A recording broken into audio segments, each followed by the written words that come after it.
As much as I'm willing to go work hard, I'm willing to do all the best for my family, but Allah kau nak geletek sikit je, then there you are, terduduk aja, tak boleh buat apa dah. Ya.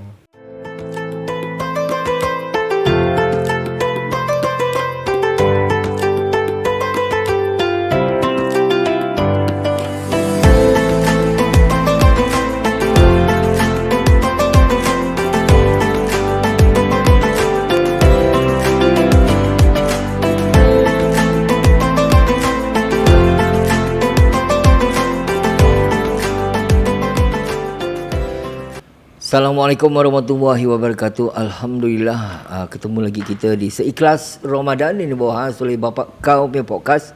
Ribuan terima kasih kepada Bapak Hebat SG kerana terus menyokong saya untuk meneruskan Seikhlas Ramadan tahun ini. Dan bersama saya di sini masih saya bersama dengan Ustaz Yusof Abdul Rahman. Alhamdulillah, saya syukur amat Ustaz bersama dengan saya di sini. Alhamdulillah, terima kasih. Itu dia Ustaz bersama dengan saya daripada Abi. Dikenali sebagai Al-Khatib Basharahil Islamic Center. One stop Ustaz One stop Islamic services. One stop Islamic. Macam mana Ustaz kat bazar dekat apa ni? Arab Street. Macam mana? Ni sekarang ni dah 14 Ramadan. Dah 2 minggu Ustaz. Ya. Diam tak diam dah 2 minggu lagi 14 hari. Kurang tahun ni kita 29 je puasa. Ya. So ada lose weight sikit Siapa, saya ke Ustaz? Ini Ustaz, semalam saya pakai benda ni macam ketat, hari ni macam longgar sikit. Dah bertengah dah 14 ni Ustaz. 14 Alhamdulillah. Bazar pun okey, kita masih lagi tawarkan lagi package menjadi ahli dengan potongan harga $1. Ya, betul. Masih lagi on. Ada for those yang nak mendapatkan pasal kita offering, kita menawarkan bagi mereka nak menjadi ahli dengan membayar $1,600 pada asalnya. Tapi kalau bulan Ramadan less. For those yang mendengar podcast Seikhlas Ramadan pun mendapat potongan harga $100. Yes. Sebutkan saja Seikhlas Ramadan ataupun Bapak Kau podcast ataupun Bapak Hebat. Yes. Boleh anda mendapatkan diskaun potongan harga $100. 100 tu banyak tau Jimat betul, jimat. Baik Ustaz, episod kali ni ada sikit stressful pula pasal dia ada kena-mena dengan stress Ustaz. Fathers and mental health ni, health bin satu, mental is another thing. Kalau memang tanggungjawab seorang ayah ni begitu berat. Betul. Bukan saja kita ketua keluarga, but we are the one who bring back the rezeki untuk anak-anak, keluarga. And sometimes, yes, of course, we want the best for the children. Betul. We want the best for our wife. So we have to work harder. But sometimes fathers out there fail to realise that their health being is important. That is important. Not physically but mental also. Sometimes it can be very stressful for them. Betul. Mana kat keluar kerja kena hamput dengan bos lah apa. Balik rumah ayah nak ni, ayah nak tu. Yang isteri pula, abang gelang tahun ni macam mana bang, nak air raya ni bang, lagi time-time gini bang. Allahu Akbar. Macam mana Ustaz? Very stressful. Pada saya, of course I want the best, but I think Ustaz dia cakap pasal ni, I think previous episode, ukur baju di badan sendiri So you must know your capabilities, and sometimes expectation need to be set proper lah. Apart from that, jangan memboros, because it set an example to the children and the wife at the same time. You have to deal with it. But selain daripada ni, this is physical, mental, which I always emphasize to the father out there. You have to take care of yourself, because as much as you love your family, your wife, your children, if you're down, then the whole thing is down. Correct or not? Bila you sakit, because it happens to me Ustaz. It happens to me just a couple of years ago, where I was hit with a heart attack. And of course kita tak plan, but when that happens, it really knock on my head. As much as I'm willing to go work hard, I'm willing to do all the best for my family, but Allah kau nak geletek sikit je, then there you are, terduduk aja, tak boleh buat apa dah. Cannot do anything. So whatever I plan can just I alhamdulillah bersyukur I get to do Ikhlas Ramadan last year, betul-betul after that, and then now alhamdulillah tahun kedua dengan Ustaz, I really bersyukur. Alhamdulillah. But I think apart from physical, this is the mental health I want to discuss dengan Ustaz. Bagaimana kita boleh kata orang tu control or jaga kita punya mental to be condition it to be as healthy as it is. Apakah kegiatan-kegiatan ataupun mungkin Ustaz kalau boleh kongsi sikit cerita Ustaz kenal ke ataupun yang dulu-dulu yang mana Ustaz boleh kongsi sikit kepada bapa-bapa kita di luar sana. Ya. Tajuk ataupun untuk episod kali ini saya rasa cukup dekat dengan hati saya juga berkenaan dengan mental health. Lagi-lagi seorang ayah. Dalam urusan jenazah yang Abi uruskan dan juga saya terlibat sama, saya lihat bukan suka duka tapi kebanyakan duka.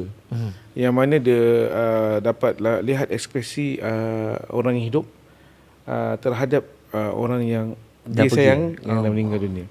Lebih-lebih lagi terhadap seorang ayah yang kehilangan suami yang kehilangan isteri, yang meninggalkan anak-anak yang kecil. Dan juga seorang suami yang kehilangan isteri yang mungkin pada ketika hidupnya dia very akrab, macam belangkas berdua je. Betul. Jadi saya mungkin boleh sebut kawan saya dah dapat lah, Ustaz Fahrudin, berkhidmat kat Masjid Gufran, seorang untuk Naib Qadi juga, yang mana kehilangan isteri pada bulan Disember yang lalu. Bulan Disember yang lalu. Beliau actually by right meninggalkan anak yang kecil.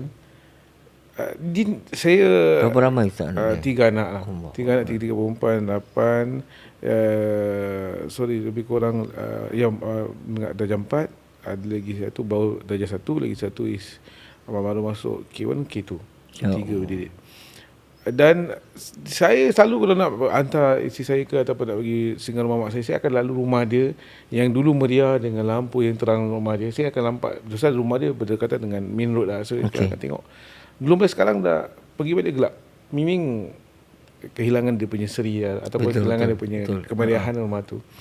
Dan bila mana saya cakap pasal ayah ni, dia sendiri, saya tanya khabar dengan dia, rupanya dia menghadapi situasi tentang kesihatan yang dia lalui 2 collapse, 2 blank.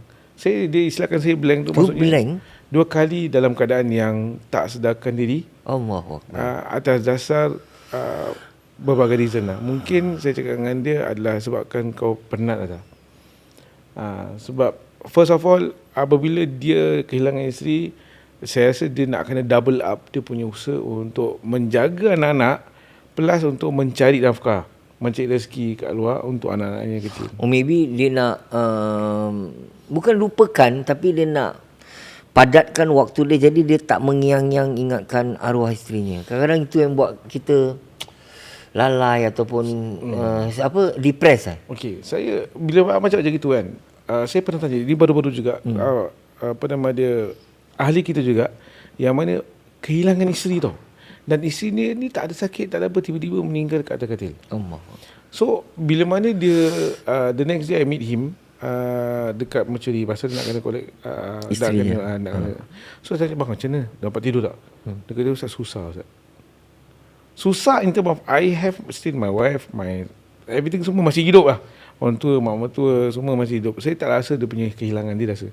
So dia kata, bila kata susah, bermakna I think I nak cuba faham dengan kawan saya yang meninggal yang mana kecil. Bermakna you are remembering your orang yang kesayangan dan loved one atas katil yang sama, tidur tempat katil yang sama, makan sama. Dia punya banyak kenangan kat rumah tu tau. So that's where mungkin dia ada orang kata Samsud, dia kata blank, dia tiba-tiba gelap. Dia kawan saya tu balik kepada kawan saya tu 2 kali dia kata. Sebab tu kali ketiga dia kata, sebab terjadi kali ketiga aku dah kasih kunci rumah kakak aku, ke adik aku. Kalau apa-apa kau tak menyaut, datang respon je gitu. So saya kasih solution. Bila saya dengar rintihan dia, perkongsian dia, saya kata mungkin kau ni ada 2 option. Kau nak kena ada me time, and instead of kau kerja saja, So nak kena take a break lah, macam take a really break. really get away of everything, be yourself, be at a place just yourself. Give yourself. Kedua saya kata mungkin kau nak cari partner. Whereby partner maksudnya cari pasangan untuk menggantikan orang. Tapi it's not easy. Memang it's not easy ya. Tapi at least you not pikul bebanan tu bersendirian lah. Sebab dia load apa-apa yang ditinggalkan oleh arwah isteri dia apa. Anak-anak dia Ustaz. Anak dia cuba nak matangkan anak dia pertama, dia cuba make anak dia pertama tu be responsible terhadap adik-adik dia yang lain. Wow, ini lagi mendalam ya Ustaz So very stressful lah. Talking about mental, I think there's a mental. Kalau ikut kepada Nabi Muhammad SAW, Nabi Muhammad pun kehilangan anak pada ketika Nabi Muhammad ni kehilangan anak. Qasim dan juga Ibrahim. Dia meninggal waktu Nabi Muhammad ada anak lelaki tapi meninggal pada ketika umur yang muda. Tak salah 1 tahun ataupun 2 tahun. Tu Nabi pun agak down. Dalam pasal muda lagi Ustaz. Dan dia, itu emotion lah. Tapi talking about that, bila mana dia apply ataupun berlaku pada ketika saat ini dengan apa yang berlaku pada orang yang saya kenal, saya rasa it's very tough. Lebih dari seorang ayah. I think also that play a very important role. Macam tadi Ustaz cakap yang last tu cakap ni, nombor 3 baik dia kasi kongsi dengan siapa? Sibling adik-beradik. So I think it play a part. Adik-beradik, your siblings and the people that is close dengan dia have to be there to support him and make sure that he is how to I say strong enough to go through this situation, dengan anak-anak dia. Mungkin the siblings can help bantu untuk jagakan anak dia so that he can have his own me time or something like that, so that he don't feel that stressful, because it can lead to depression. That is very very important. Dia tak boleh bersendiri, dia nak kena mingle, dia nak kena correct. Tapi ada yang kekok, ada yang bangsa ni bapak semenjak mak meninggal asyik keluar masuk bilik je. Tapi memang that's the punya nature. Dia tak pandai nak basuh baju, dia tak pandai. He don't know. So that itu dah jadi masalah yang selanjutnya, itu yang depression juga. So that's why I think related to this topic, which is how you cope. Tapi ada orang kata take 1 year or 2 year to be. Again, it's up to individual lah kan, pulang pada masing-masing. Tapi I think bottom line is it's not easy. It's not easy. Allah Ustaz, terima kasih Ustaz atas perkongsiannya tu. Baik, dengan ini kita ingin mengucap ribuan terima kasih kepada Jalindo. Salah satu penaja kita, Jalindo yang paling jago. Terima kasih Jalindo.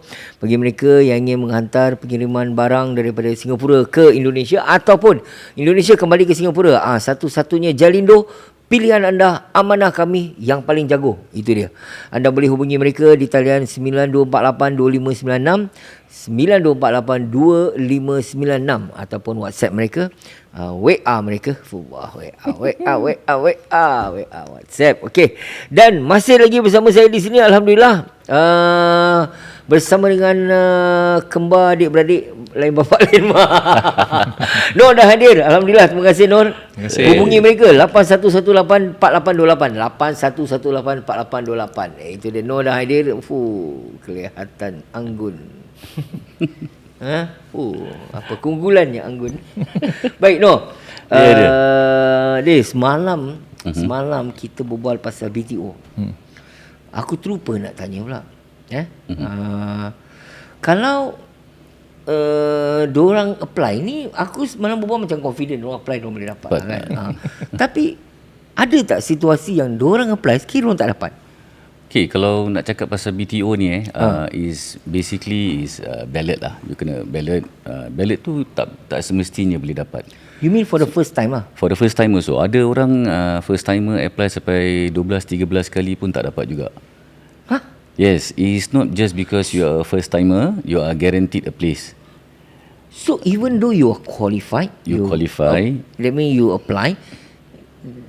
Apa yang buat diorang dapat tak dapat is not a format or whatever. It's not a format. Yeah. It's just a balloting macam if you say it's a computer pick, it's a computer pick. So 12-13 kali. 12-13 kali. Apa masalah dia?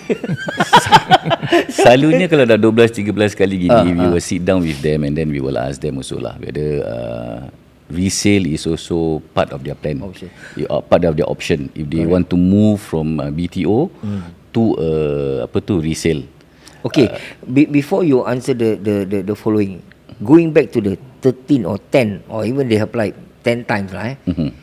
What is the period waiting tu yang diorang dapat, bila diorang apply lepas tu kena reject? Bila let's say now I want to apply BTO, right? I apply already. Berapa lama aku dapat tahu yang aku dapat atau tak dapat? Oh, it will nanti bila you apply macam sekarang February ni ada kan? I think end of May nanti baru diorang kasih dia. February, March, April, May. Ya, So dalam 3-4 bulan baru kau dapat tahu yang whether kau dapat ke tidak. So kalau 10 kali aku apply, maknanya nak makan 3 tahun lah, 4 tahun. Yes, 3 tahun 4 tahun. Oh, masalah juga. Kalau kau kena 3-4 tahun kau dah dapat rumah bah. Ini menunggu. Kalau you ask me, I mean you ask the both of us lah. I mean for first timer, we always will tell them that BTO is still the best choice. If you can wait. Right? We always tell them that BTO is always the best for you all. Okay. Tapi kadang-kadang orang tak boleh tunggu. Orang nak rumah dan bila orang tunggu 3-4 tahun daripada 2 orang dah jadi 3 orang ataupun 4 orang. Means a family already, dah ada anak 2 semua. So they need a house as soon as possible. So that is where the option of resale comes in. And resale also ada grant juga. Betul tak Deh? Betul. Okay. Do you know that since February 2023 government dah kasih 505 million worth of grant to the first timer. Yes, to the first timer. 505 million. Okay lah. Okay, so kalau let's say tak dapat BTO, jangan risau.